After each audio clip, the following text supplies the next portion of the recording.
Assalamualaikum warahmatullahi wabarakatuh. Perkenalkan, nama saya Dewi Aulia dengan NIM 1523101155 dari Program Bisnis Digital Fakultas Ekonomi dan Bisnis Universitas Pelita Bangsa. Di sini saya akan mempresentasikan tentang konflik organisasi. Baik, pertama-tama saya akan menjelaskan apa sih itu konflik. Konflik merupakan kondisi terjadinya ketidakcocokan antar nilai atau tujuan-tujuan yang hendak dicapai, baik yang ada di dalam diri individu maupun dalam hubungannya dengan orang lain. Lalu, apa saja sih jenis konflik dalam organisasi? Jenis konflik dalam organisasi ada 4. Yang pertama konflik vertikal, yang kedua konflik horizontal, yang ketiga konflik pimpinan dan karyawan, dan yang keempat konflik peran. Baik, seperti yang sudah saya sebutkan tadi, yang pertama ada konflik vertikal. Konflik vertikal adalah sesuatu yang terjadi antara tingkat hierarki atau sebuah golongan, seperti antara manajemen puncak. Bentuk konflik bisa berupa bagaimana mengalokasikan sumber daya secara optimum, mendeskripsikan tujuan, pencapaian kinerja, atau tujuan organisasi.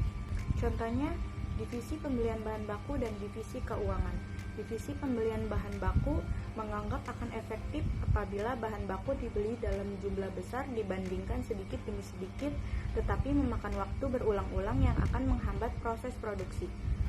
Sementara divisi keuangan menghendaki jumlah yang lebih kecil karena keterbatasannya anggaran.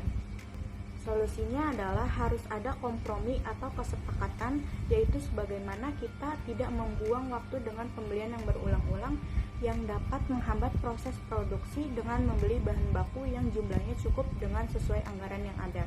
Oke, next, yang kedua ada konflik horizontal. Konflik horizontal adalah konflik yang terjadi di antara kelompok yang memiliki kesamaan kelas sosial atau golongan yang ada dalam kelompok yang sama. Contohnya, antar karyawan dalam suatu kelompok atau departemen.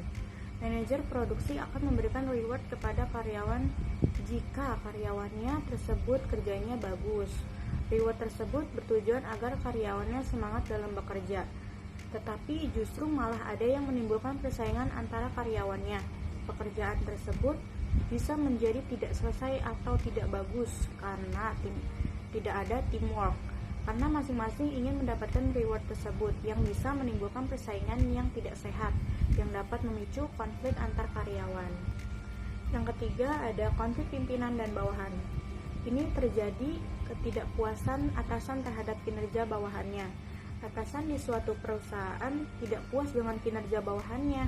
Dia melaksanakan pekerjaannya dengan semau dia sendiri, misalnya tidak cepat dan tidak tepat waktu dalam menyelesaikan pekerjaannya karena terlalu sibuk dengan handphone atau gadgetnya, sehingga pekerjaannya terbengkalai, tujuan organisasi bisa terhambat atau tidak tercapai. Atasan sudah menegur dan menasehatinya, tapi tidak didengarkan. Hal ini dapat menimbulkan konflik atasan dengan bawahan karena seringnya karyawan tersebut lalai dalam menjalankan tugas atau pekerjaannya. Oke, yang terakhir ada konflik peran. Konflik ini merupakan kesalahpahaman tentang apa yang seharusnya dikerjakan oleh seseorang. Konflik ini bisa terjadi antar karyawan karena tidak lengkapnya uraian pekerjaan dan pihak karyawan memiliki lebih dari seorang manajer. Contohnya, di sebuah perusahaan ada manajer 1 Pak Rudi, manajer 2 Pak Riko, dan Citra sebagai asisten manajer. Suatu waktu Pak Rudi memberikan perintah kepada Citra untuk menyusun estimasi budget anggaran family gathering dengan estimasi 200 juta. Sedangkan nih Pak Rudi berpendapat lain, yaitu maksimal 250 juta. Di sini Citra selaku yang diberi tugas bingung yang mana yang harus ia kerjakan. Jika ia mengerjakan salah satu, ia akan mendapat teguran dari salah satu atasan atau manajernya yang akan menimbulkan kesalahpahaman atas apa yang Citra kerjakan. Jika ia jelaskan pun akan menimbulkan konflik karena dua atasannya memiliki pemikiran yang berbeda. Solusinya harus ada meeting bersama agar sepakat dengan maksimal budget berapa dan Citra bisa memperoleh kelengkapan informasi atau uraian dalam pekerjaannya dan dapat menyusun budget anggarannya. Next ada faktor penyebab konflik. Salah satu dari banyaknya penyebab konflik ialah perbedaan pendirian dan perasaan akan sesuatu hal atau lingkungan yang nyata ini dapat menjadi faktor penyebab konflik sosial, sebab dalam menjalani hubungan sosial, seseorang tidak selalu berjalan dengan sekelompoknya. Oke, next. Yang selanjutnya ada penyebab terjadinya konflik. Yang pertama ada perbedaan latar belakang kebudayaan sehingga membentuk pribadi-pribadi yang berbeda. Yang kedua, perbedaan kepentingan antara individu atau kelompok. Yang ketiga, ada perubahan-perubahan nilai yang cepat dan mendadak dalam masyarakat. Selanjutnya ada cara menyelesaikan konflik. Yang pertama, disiplin. Yang kedua, pertimbangan dalam menghadapi tahapan kehidupan. Yang ketiga, komunikasi. Yang keempat, mendengarkan secara aktif. Selanjutnya ada strategi dalam menyiasati konflik.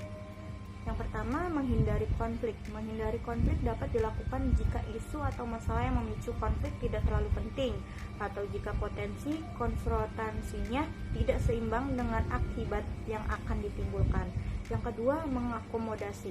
Memberi kesempatan pada orang lain, pihak ketiga, untuk mengatur strategi pemecahan masalah. Hal ini memungkinkan timbulnya kerjasama dengan memberikan kesepakatan pada mereka untuk membuat keputusan.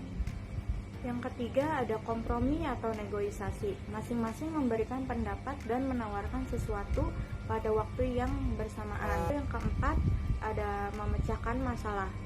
Pemecahan sama-sama menang di mana individu yang terlibat mempunyai tujuan kerja yang sama. Perlu adanya suatu komitmen dari semua pihak yang terlibat untuk saling mendukung dan saling memperlihatkan satu sama lain. Oke, yang terakhir kesimpulannya adalah konflik merupakan hal yang tidak bisa dihindari dalam sebuah organisasi. Disebabkan oleh banyak faktor yang pada intinya karena organisasi terbentuk dari banyaknya individu atau kelompok yang memiliki sifat atau tujuan yang berbeda satu sama lain. Kehadiran konflik dalam suatu organisasi tidak dapat dihindarkan, tetapi hanya dapat dieliminir. Konflik dalam organisasi dapat terjadi antara individu dengan individu lainnya.